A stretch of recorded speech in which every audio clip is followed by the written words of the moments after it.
Welcome, Tiny Hands Big Dreams, here in southern Ecuador on the homestead. So, this is a video about moving to Ecuador or internationally with a container. We did it, and there's a lot of stuff we learned by actually doing it that wasn't told to us beforehand, and we think it's important. So, this is a different move than you have probably ever done, and that being the case, there are some things you need to do differently, and we're going to go through those as to why you're going to do some of your packing differently than you would maybe even think is logical. Yeah, there's you have to consider the fact that this is, even if you've traveled across a country to move, you have not traveled across an ocean and had all of your things moved by crane back and forth and up and down and everything. And there's also the customs aspect that most people have not experienced before and is very different and very specific. And honestly, if you mess up one little thing, we'll tell you stories. It can be kind of a hassle. So that's why this is a little bit more important than perhaps just a simple move across the country. So there's several major categories to this. Well, so we did also put up some other videos that kind of go along with this. The first video was why we think it's important to bring a container, depending on what your plans are here. If your life doesn't fit into some suitcases. Yeah. So we'll talk about how to buy a container, what to look for. And then there's two videos we have up about what you may want to bring to Ecuador depending on your lifestyle here. We have one that's just sort of a general household and one that's more specific to homesteading. So we'll link all those videos below. And now we'll talk about how to put all those things in your container and get them here safely. So there's the packing list, which is its own thing. Step number one. There is the labeling of your things, and then there is the physical packing of the container. So we're going to break it down into these three things. All very important. Very important. So the packing list. To start with, sorry, go ahead. The packing list is, and we worked with a man, Paul Wilches. Relocation Services Ecuador? I think so, yeah. We'll put it up. We worked with him, got a lot of information from him. He helped through the whole process. First off, do not attempt to do this by yourself unless you're skilled in international negotiation. Honestly, in a place that's different, in a language that's different, and things and stuff, and you have all the time in the world. And trust me, use an expert on the ground, knows the system. And part of that is also knowing this all can change as far as how you document your things could possibly change. What you can bring, we talked about that in previous videos, can change. It does. In fact, it changes fairly often. And we got several updates of this is different than it was before along the process. And there were also questions we had about what you could and could not bring, and he was able to walk us through, like, oh, well, you can do it this way, or don't worry about this, or label it this way, and that's super important. That is super important. So when we started this spreadsheet, I like spreadsheets anyway. It was the easiest way to keep track of everything. It's what he recommended to us. So we'll put up some screenshots of our spreadsheet just to get you an idea of what we did. I guess the biggest thing I would do differently, because we did pretty well in this whole move, but one of the big things that we should have done, and no one told us to do this, was you have all of your columns that are all the information that customs will need, or that your customs facilitator will need to facilitate this whole thing. You're creating a public document. Yes. Always know that. Yes. But because everything needs to be, one, translated, and two, simple, I suppose, is the best way to put that. Yeah, the customs people just need to know that the thing fits into one of their neat little category boxes that they have on some list, so we don't get all crazy into descriptions and stuff. Now, we did not think ahead to the future of, we want to go back to the spreadsheet and use it to find out where, I'm going to use the same example, where our rechargeable AA charger, like battery charger was. Yeah. We just needed it. Okay. So I look on the spreadsheet and I'm like, oh, we just said battery charger. And we have a drill battery charger and another one. And one for car batteries. And all these different battery chargers. but you don't get into the specifics on it because on you the don't spreadsheet. want to get into the specifics for customs because it will just muddy up the waters a little bit. It's just too big. So the way we would recommend doing it is to make your whole spreadsheet with a column on the right that says it's for you, however you want to explain that particular item. So for us, it would be like, oh, this is a small battery charger, a car battery charger, whatever those details are. If they're somebody's bed sheets, you could say bed sheets? Whose bed sheets, which color, which fabric, which this fits this size mattress, all of that. Oh, knives. Well, which knives? Which knives? Because when you get this container, unless you are going to immediately live in a house and you immediately unpack everything, you're going to be futzing around in there and finding stuff. And most of our stuff is still stored in the container. And it would be a lot easier if we knew where the actual specific thing we wanted was. So if you put a column on the far right, that's all of your personal notes on those items. Then do not send that to your customs facilitator. Do not just try to hide that column and send it to your customs facilitator, because I got in trouble and he told me it was terrible. So I don't know, I just hid it. I thought it was fine. So then I would just copy and paste all the other columns into a new spreadsheet to send off. And then you still have your original. Truncated, a smaller, cleaner, simpler version. But all your personal notes, you can still retain that. And it would help so much. Yeah. Also, as you do these, as we ran into the failure, email yourself a copy every so often as a backup. I would actually, because the only problem with doing that, because I tried it and then I realized that I had 2 copies going, which we'll get into, is bad. Because if your numbers don't line up, if you get your labeling wrong, it's real bad. International incident. So, I actually think it's better to, and I'm not typically one to do this, but to work off Google Docs. You could. Because then it's accessible, especially if you have multiple people doing this. It's accessible to everyone. Yeah. I ended up having to be like, wait, what are you doing? I have to go write down. And if you had access, you could have added things. I think that might be a cleaner way of doing it. Yeah. It's better if one person is in charge of this whole process so that there's not multiple edits, things. So. Thanks. Yeah. It's not a small problem. No. Let's see. So, extra call. Yeah. We talked about that. So the whole document has to get translated. Most of it's going to be done by machine translation. Try to use simple, common words. Don't try to use crazy things that don't translate into Spanish well, or the language of the place you're going. So think of it that way. We were told we had a lot of tools. I've collected tools my whole life. So there were most guys in... Well, and there's even kitchen things. We were told to group things as sets instead of, 15 different hammers. Put them together. Set of 15 hammers. Whatever it is. Now, in that set is like all the hammers I've ever had, from woodworking framing hammers to sledgehammers to dead blow mechanicking hammers. From a customs perspective. So you make things as sets or groups. Then it's one item. Yeah. This makes it easier in the other whole process. There's also, we had to pay a bond because we didn't have our investment property in time. The bond is then lower because you just have a set of things rather than 15 things, which... Yeah. It's just better all around to make things sets when that works. Yeah. So I think that's everything on the packing list. Yeah. Yep. So that kind of leads to the labeling, which is... Labeling. Incredibly critical. So we probably have a picture of a label somewhere we can put up. We can put a picture of a label up.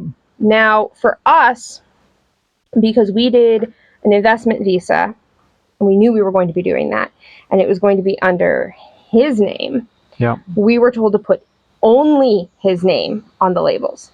Now, if you're doing a different visa, because there was the investor visa, and we were dependents, not listed. No. So there's one name. Now, I don't know how that works on other visas, so that's just a question you have to ask if you're using a different visa, how to do that. But that's what we were told, and then every single thing has to have a label. Every container, literally every let's see, we used totes. We'll get into that too. Every tote, every box. Everything sitting in that container has to be an item. It has to be listed. It has to have a label. So like a tote would have a label that had his name and a number. That number has to correspond absolutely correctly with what is on the spreadsheet.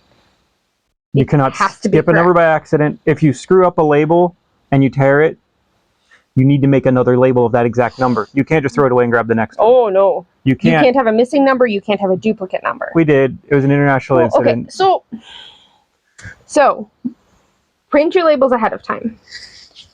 Print way more than you think you'll need. Go up to like twice as many as you need. I don't care. So many more. Because what we did was we printed what we thought was enough, and then we packed the printer. At this point, we're just going through the house and grabbing things and putting them in things and putting it on the list and putting it in. And then we packed the printer, and then we ran out of labels. So I thought, okay, it's fine. We'll handwrite them. He didn't need them to be printed. They just need to be there. I'll handwrite them. It'll be fine. It is late. We are very tired. We are up against like 20 different deadlines and timing and complex situations. And at some point, I duplicated a number. This did not go well for us. Again, why I think you should have someone help you in customs that can speak the language correctly, honestly is just an Ecuadorian. International incident, alarms go off, diplomats are notified, negotiations start to happen. Now, he completely resolved the situation, but it might have been nice not to have that situation in the first place. So paperwork had to be redone, stuff had to be renotarized, monies had to be paid. Oh yeah. So do not duplicate your numbers. Don't mess up your labels. Tape them on very well. Not one piece of tape, not two pieces of tape. Many pieces of tape. Many pieces of good tape. Don't cheap out on the tape. Don't buy dollar store tape. Packing tape when I was growing up was... I still have some on stuff. Right? Was great. We packed a lot of things in boxes and taped them, and they were fine. I don't know, packing tape now is just terrible. It's expensive and terrible. Yeah. And it doesn't stick. It just honestly, buy the nicest packing tape you can. That sounds so silly. Buy a dispenser. I know some people don't, and they just try to buy the fancy little dispenser. It's nice. It's easy. It's nice. I started out just taping the edges of the label, and then realized there could be moisture, there could be something else against it that could tear it off. Ideally, just cover the whole label with tape. Yeah. Nothing can happen to it.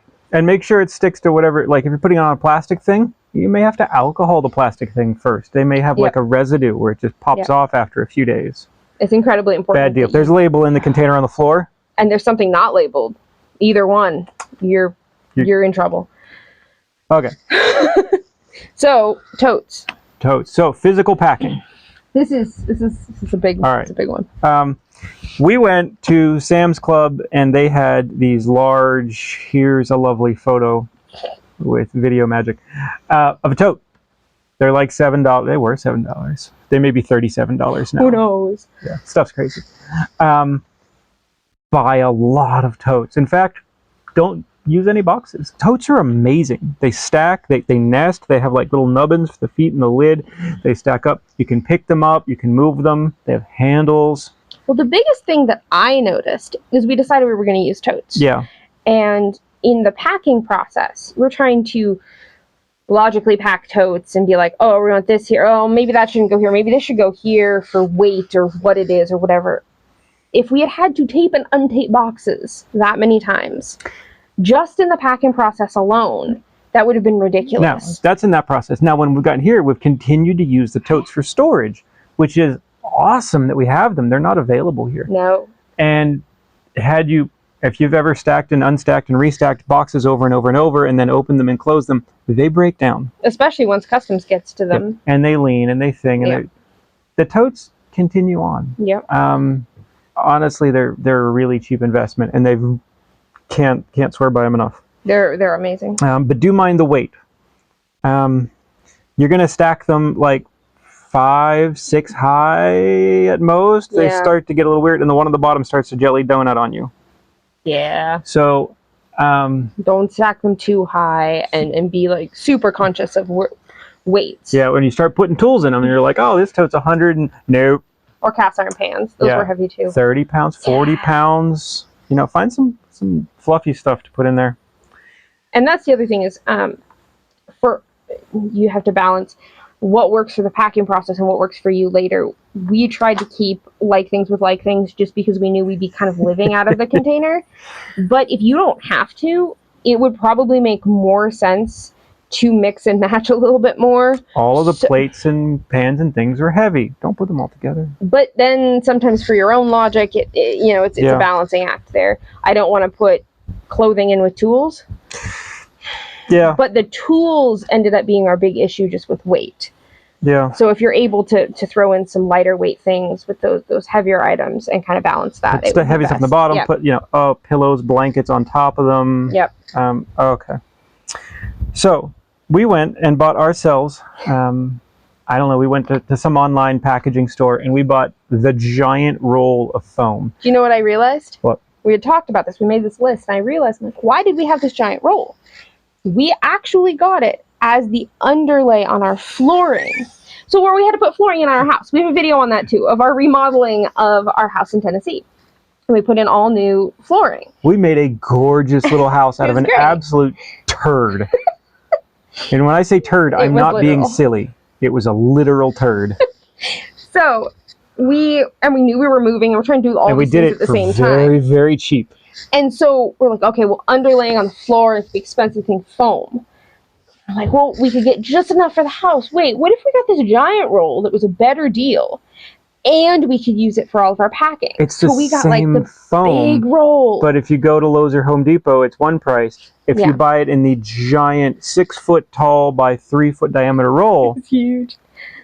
That's a lot. That sat in the corner of the living room for so long. And then we're like, we have all this foam. So again, if you buy the little rolls of packing foam at the depot, you're paying like, I don't know how much they are for each little roll, and you're using it up, and then you buy another one, and you're going to spend a ton of money. I think it was $200. About this giant roll of foam, did all the floors in the house and all the packing, and had like a quarter of a roll left. Which I really wish we had thrown in the container. It was just one of those things. But man, that was a great way to go.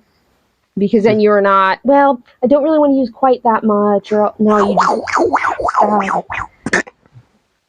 Yep. That was good sound. That's good time. Yeah. Shrink wrap everything. Now, know that everything shrink wrapped is a packet of drugs and guns to customs. Okay, so we had like those cheap plastic drawers. We had a bunch of those that were empty, and we're like, well, they're useful. We'll take them. So we just wrapped them up in foam and shrink wrap and threw them in the top of the container. Because they're super light. Whatever. They're like a pound. I had no idea this would be a giant problem. No, they that is a box apart. Of guns and drugs.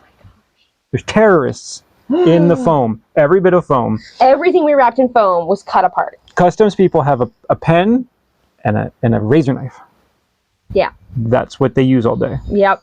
And that was really our only damage in this whole process. If there's sensitive surfaces in things, we had a charcuterie cutting board that I had made. It's a glorious piece of beautiful wood, foam wrapped, and just knife through it, scratched it. If there's sensitive surface, put a piece of cardboard. Yeah. Then like tape it on, wrap that in foam. If you have TVs, things like that, 2 layers of cardboard, foam. Yep. Because otherwise they cut apart everything that had foam. It still worked. It still got everything there. Just enough for them to like peek in and go, oh, it's nothing. Yeah, you're not harboring terrorists in your 1 pound box. I don't know. So that's just something to keep in mind. Now, there is a prohibited list. They're looking for guns and drugs and some other random board things. Games. We got this list, and we're looking through it, like, oh, it's all the stuff you'd imagine there to be. And the list changes all the time. It gets updated. There's new versions. And there's it's not just prohibited. It's restricted. No, there's certain quantities of things. Yeah. So there's you can only have so many of TVs or mattresses, CDs, or, CDs and DVDs. You're only allowed like, I don't know, 35 or something 50. silly. Board games. We have like 380 between us. Board games. You're only supposed to have 5. I'm like, There's a black market in board game resale, I guess. So we just asked. We asked Paul. We said, "Is this what do I do?" Yeah, don't worry about it. He's like, "Oh, these people, they're things they don't know." Blah blah blah. Now I'm not going to give you the advice to ignore what the prohibited list says. Make that very clear. But that's again why I think having a facilitator is important, to ask those questions and be like, "Do I need to worry about this?" Because there are some things where he'll say, "Yes, that is prohibited," or "You can only have that many." And then others where he's like, it's no big deal. We figured if they're going to charge us some tax on our extra board games, then we're just going to pay it. We're not going to leave them at home, or leave them at sell them off, or like. Yeah, it was. There were some silly things. So yeah, the prohibited list. All right, the container itself. So physically packing the container, the actual how to put things in. Yeah, we've gotten a couple questions about how. Right. And we've also heard horror stories. Because the way you pack it is loving and caring and intentional and Tetris-like, and you're so proud of it. And they're going to drag everything out of there as fast as they can, potentially using a forklift as well. And then they're going to throw it all back in. They're going to shove it back in like they were a disgruntled UPS driver. Yeah, it was pretty rough. It came very close to some. We had lovingly strapped things in against the walls using the hooks in the container meant for strapping loads. We took all these pictures of how we put it together. Put these things in the back, these in the middle, this stack of boxes, in the... We were naive thinking that they were going to actually take the time to put it all back. It was very close to disaster. We had a pallet of solar panels. They were all stacked very perfectly. They have to be strapped. They have to be perfect. They have to have corners, straps to a pallet, straps to a wall. They undid almost all of it, took it out, put it back in, left the straps on the floor. We came less than 1/8 of an inch from 16th. Most of them shattering. Yeah, the whole because then the whole pile started on the bumpy roads, shifted over, and they about just... Well, because that's the thing. So unless you're going to live in or very near Guayaquil, where everything comes in to Ecuador, you have your packing, your perfect, very careful packing, which will get it across the ocean to Guayaquil. Great. Then you get through customs. But once customs is done with their heathenistic approach to your items, it still has to make it wherever else in the country you're going, on bumpy, windy roads with sometimes crazy truck drivers. And that's where I think that 99% of our problems came in. It was really not how we packed it. It was just that we didn't maybe consider how they would not repack it. So the best you can do is get it as far as possible, considering that they will not repack it nicely. And the simpler you make it, to make it easy to pack safely, the better chance you have of it being packed safely. Yeah. So this is why we say the totes. It is very simple to stack a tote on another tote and make a nice stack.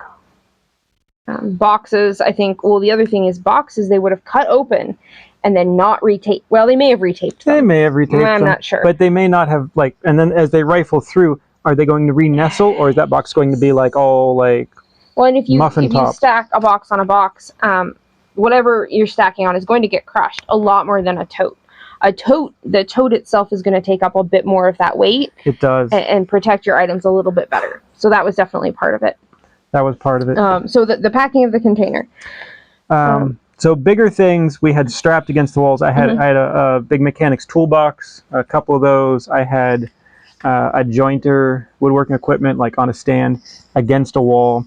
We put in the back. We went to, I think, was it Costco? It was Sam's Club. Sam's Club. We didn't have a Costco, so all of our stuff was Sam's Club. That's but right. I think most of this is also a Costco option. They have the lovely 6-foot shelves, wire rack shelves, metal legs, the heavy duty ones. Bolt all together. They're really nice shelves. They weren't that expensive. We went and put 2 of these in the back of the container, one against the left or right wall, screwed them to the floor, and then I put a piece of wood to brace them so they couldn't fall away, because I can't screw to the metal walls. So they can't move left, they can't move right. They really couldn't shift around. And then I even took a ratchet strap on the back side of them and ratchet strapped them to the back top corner so that even if they dropped the container on its end, which could have happened. It could have happened. Then our shelves are there. All of our shelves had either very small, heavy boxes of books, which we used cardboard for. Because honestly, putting that many books in a tote was just not going to work.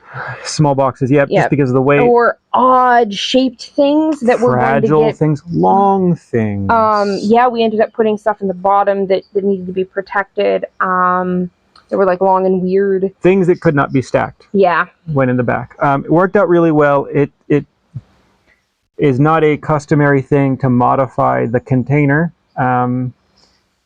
We were told they had to take a picture of like the empty floor of the container once customs is done emptying it to show they did a good job. They definitely didn't empty our container. They couldn't have.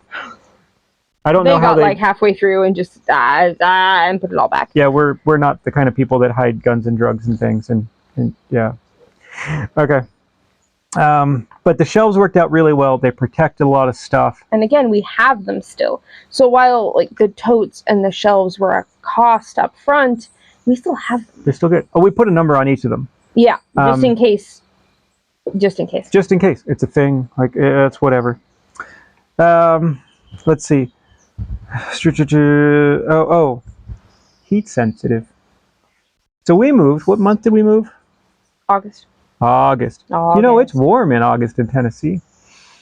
Do you know it's also warm in the sun, on a truck, in a port, on a boat, going through the Panama Canal, which, cool journey. I really wanted to put like a little like recording camera on the thing the whole way. The container got hot, like really, really hot. Picture a metal box sitting out in the sun in the tropics for weeks. Yep. So if it was on top, even worse. So the container got really hot. We lost certain things. Certain things melted. The drum in the printer, the laser printer, the plastic melted, just gave up. Some of the other plastics sort of gave up. If you have heat-sensitive things, find some way to put them inside of a tote surrounded by fluffy things, clothes, blankets, stuff. Put them in the center of the container, not a wall. Not the top. Not the top. Consider the fact that you have no idea where your container is going to be on a stack of other containers on a ship or in a port. If it's on the top, it's going to get all the heat. So, you know, if you're at the middle bottom of the boat, you're all right, but you don't know where you're going to end up. Yeah. So between day and night, if you're in the middle, you're insulated. The container in the middle will be the average of the day and night temperatures. You'll be better off. Now, I also went the weird extra step. There's all the little vents around the top of the container that are meant, just, I don't know, that's the way containers are built. I put tape over them all. I'm not entirely sure that was like an approved, I don't know. We didn't ask, but also wasn't a problem. I watched videos of containers on the ocean, and there is ocean spray that comes up. Just the air off the ocean. If you've ever lived near a coast, things rust quickly. I had a motorcycle. We were 7 miles from the coast, over a mountain. When that marine air would come up over the mountain, my motorcycle parked on the street, it would rust on one side, and it would do it quickly. The brake rotors would rust on one side, but not the other. I'm like, I don't want all that salt air. I got all the woodworking equipment, the things. So I just taped all the vents. So if there's a wind, which there's going to be wind on a boat, because the ocean is always windy and the boat is moving, I just taped them all. Let's just not have that contamination. Foil tape. Foil tape. Yep. Yeah, worked out great. It's still there. Yep. One of the things we talk about in what to bring to Ecuador are mattresses. So what we did was we bought new mattresses. We needed new mattresses anyway. It was good timing. And we just kept them in their boxes, how most mattresses come now, which is super condensed, rolled up in a box. We just kept them in the boxes. They were Indigo. Yeah. Was the brand. Yeah. They've been good. Because they were still in boxes, we just stuffed the boxes in the container and called it good. If you have mattresses, I guess we had one foam mattress, maybe two that were out of boxes. Yeah. So those got a good heavy-duty mattress bag. Because again, customs is just going to yank stuff out and onto a dirty floor. Great. So That's another thing is to consider. Nothing's going to stay clean, so don't just put in a naked mattress. Yeah. That'd be terrible. Yeah, wrap it up, tape it up really good. Yeah. Let's see. Coffee roaster. Coffee roaster. So I have the only one in the world of a certain kind of coffee roaster that I designed and built. It is it's an amazing little invention. It's something that we debated patenting and producing, which we love dearly. It is the prototype. There's no replacing it. I can't get the parts here. That being said, so I put it's small. It's not a huge one. Fits in a tote. It fits in a tote. Without a lid. Without a lid. Yeah. And then I'm like, I want to kind of armor it. So I put in some extra pieces of wood across the tote and this way, and I tucked some stuff around it and wrote all over it, like, do not stack, very fragile, be very careful, there's signs. No one reads the fragile signs. Fragile. So they took it and they chucked it in at the end. Right before they took the pallet of solar panels with the forklift. Smash it up against that. And because they packed it poorly and just threw stuff in on the floor, it did not stack well, and therefore the door did not close. Hit it harder with the forklift, someone said. So they pushed up against my coffee roaster with the pallet of solar panels that's got to weigh 1,000 pounds and a forklift, and pushed and closed the door. We got there, and the thing is bowed in, and the pieces of beech that I had in there are like buckling and bending. I'm like, oh, it's our coffee roaster. It survived, but the container was in bad shape. Luckily, the tote was. But the coffee roaster was luckily just a little smaller than the damage. Like, so that just gives you a bit of a picture of how things can go. So I mean, I sort of made fun of you when you pack the coffee roaster, because it's like, oh, that's kind of overboard. Like, okay, it was not overboard. Completely take that back. That saved it. That saved it. So when we talk about, like, they're just going to throw things back in, they really will. You might get lucky and they might take more care for your things. Don't count on it. So we have bunches of things written down. That's what we're looking at. I don't know what half of them mean. So the solar panels I touched on. We brought a stack of 32 of them. On a pallet with cardboard corners, wrapped, ratchet strapped multiple times vertically to a pallet to the wall. They took off most of them. There was a couple left. They did make it just barely. The toolboxes. The drawers on the toolbox, just if you tilt it slightly, they go whee, and they open up. Well, I didn't want that, so there's a lock. These toolboxes come with like key locks, and he told us no locked things. Okay, so you have to be able to open all things. I took the key, and I tied it to a piece of nylon string, and I tied it inside one of the drawers, and I hung it in front of the drawers. Like, so it's right there. It's in front of the toolbox. The key is dangling. And I got these frantic messages of, they want to open this toolbox. Where is the key? And I'm like, it's right there. Where? In the picture you sent. In the picture you just sent me of the toolbox. If I can see it. And they all missed it. Until like the third or fourth frantic message of like, they're going to cut this thing open. Like, there's a key. Yeah. Please don't. On that note, a lock. I have trust issues with random people in places I don't know, in ports I don't know about, and truckers in trucking yards and rest stops. And you have to realize, like, this is absolutely everything of value that we own, except for the suitcases we brought. But this is everything to start our entire lives here. Like, we have to protect these things. So they say don't put a lock in the container. They put a little customs lock, which is just a little... It doesn't mean much of anything. It's a dingle. I think it's just plastic. It is. It's cute. It's a cutesy thing. And I've seen all these videos of like containers going through major cities where people just rush them and open them as the truck's driving and they're pulling stuff out onto the street. This is in the U.S. and our container had to go through, I don't even remember where it came out of. I don't Charleston? remember. I think so. So it had to go through cities to get to a port, to the ocean, to another port. Knowing that I'm not supposed to put a lock on the outside. Now I have one secure lock spot where it is covered, which is really, really difficult to get at. You put a shutter lock, it's called. Buy a European one. Have it not on the container. I bought another cheap little lock that was like $10 with a combination, and I put it on one of the little door locks, which is enough to lock the container. Nobody can get in. Nobody can just at a rest stop when the trucker stops, like pop the thing open. And I thought, if I send the code ahead of time, if I send it the day of, if I this, if I that, they cut it. It was Whatever. It was gone. But that was the point of it. It protected it all the way there, and they're just going to cut it off when they get to that point. Fine. But I was able to protect it that whole way from some sort of calamity. Yeah, and then we only had from the port to us, which it was just in Ecuador. Yeah. Now the lock that they put on actually said Dole, like the pineapples. I'm not sure about that. Bananas. They probably have a lot of them because Ecuador. So they put one of those on, which was actually rather difficult to get off. It had metal inside of it. Oh, that's it was plastic. right. We had the worst time trying to get the stupid thing off to get in the container. I struggled with that. It took like 3 people trying to get that in or out, off. A zip tie of the gods. Yeah. So that's pretty good. That one worked pretty well.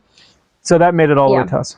And then, of course, the first thing I grabbed is my big fancy lock, which we had once it got here. We looked in the container. We cried because it's a jumbled mess. We closed the doors. That was so awkward. Everybody's standing there. We have all these different people from like different companies. I don't even think I understood who all these people were. People that were hired on our behalf to like help with the thing. And so it's there, and we're like, and what did she say? She said she goes, check. Open it and check to see if anything's missing or broken. Okay, so and we'll file a claim. We have so many things. How would we ever know?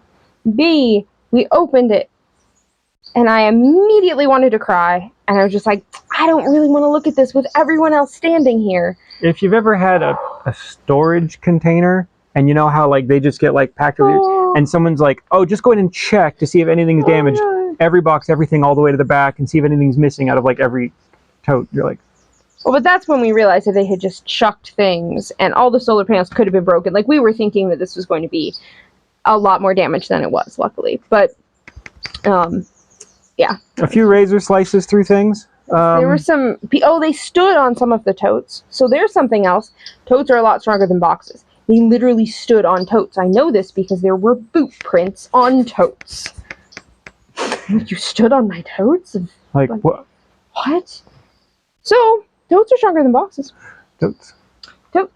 Okay, so we have a bit of another international incident.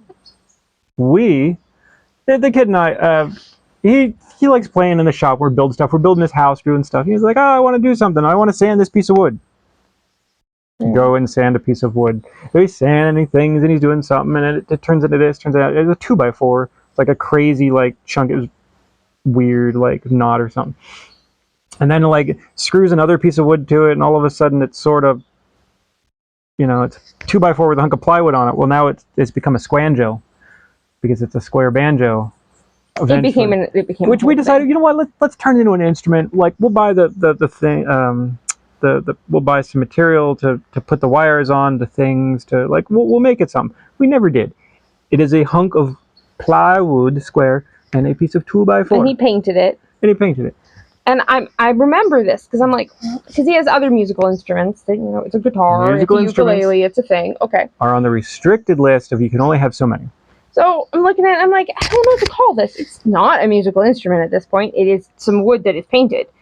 I don't know what to call it. I actually don't remember what I did call it. I think we called it an instrument because it was going to be an instrument. And so it seemed like a safe option to classify it as something that was restricted. Because if they decided it was something restricted, at least we were calling it out, was kind of my thought rather process. Than like... trying to hide it or something. Yeah.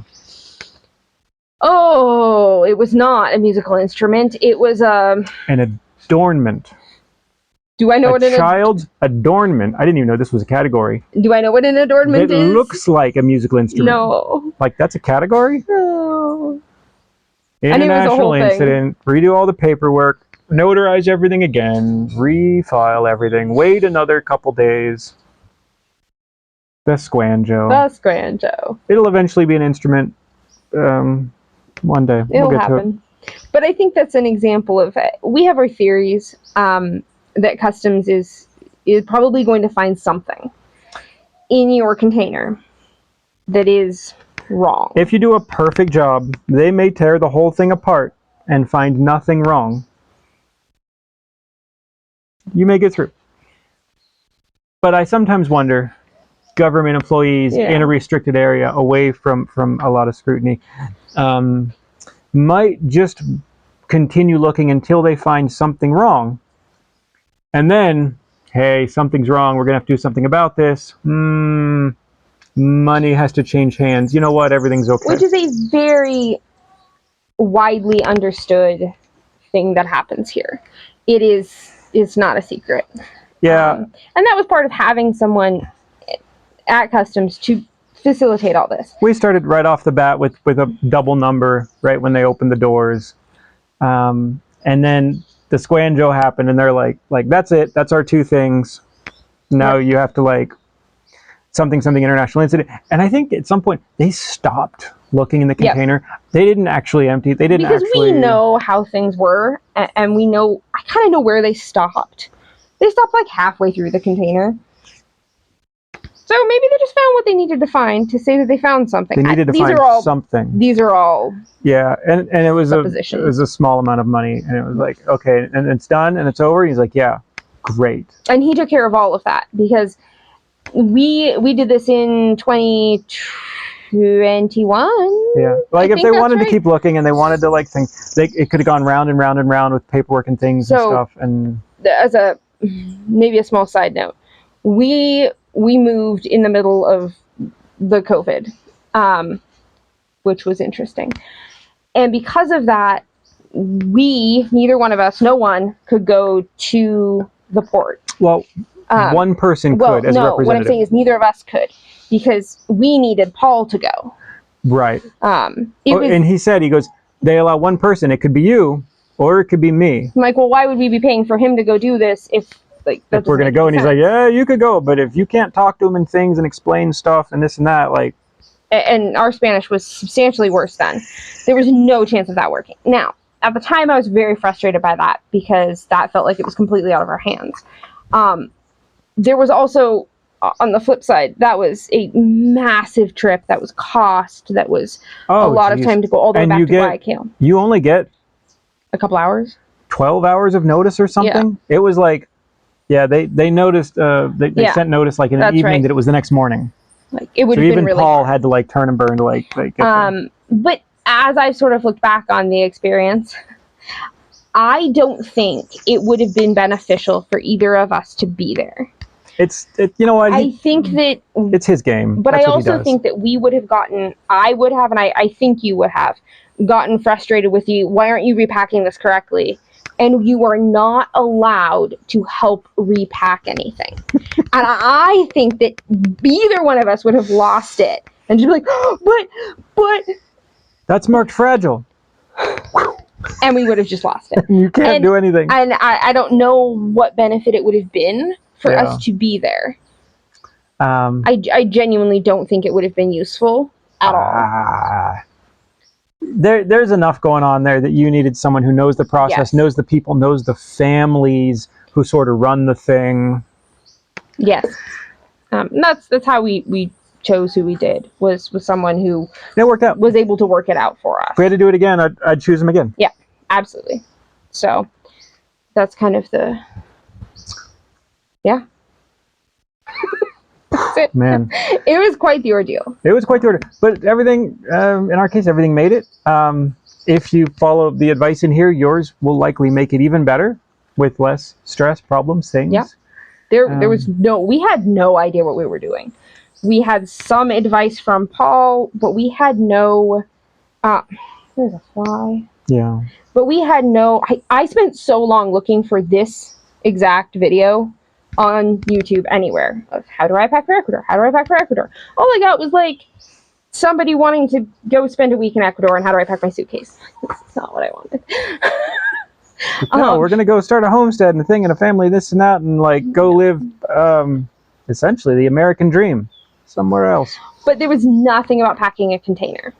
So that was our driving force of doing this video. Is I really want to be able to help anyone who is packing a container to move to Ecuador, or probably internationally. I know some of the specifics on our experience are probably not applicable everywhere. But a lot of it probably applies to any international move where you're going to have to go through customs. Yeah. There'll be certain restrictions and regulations and things, but pretty much across the board, have someone help you who speaks the language and knows the people. Pack really, really carefully. Yep. And that's kind of... And that's it. Yeah. And you'll make it, and it'll be great. Yep. And when you get here, say hi. And then you'll Drop breathe a giant sigh of relief when your container is where you can see it again. You have incredibly fresh, oxygenated Amazonian air. It's good. Very nice. All right. Well, thanks for watching. I hope it helps. If you have questions, we answer comments. Leave us a comment. We'll get back to you.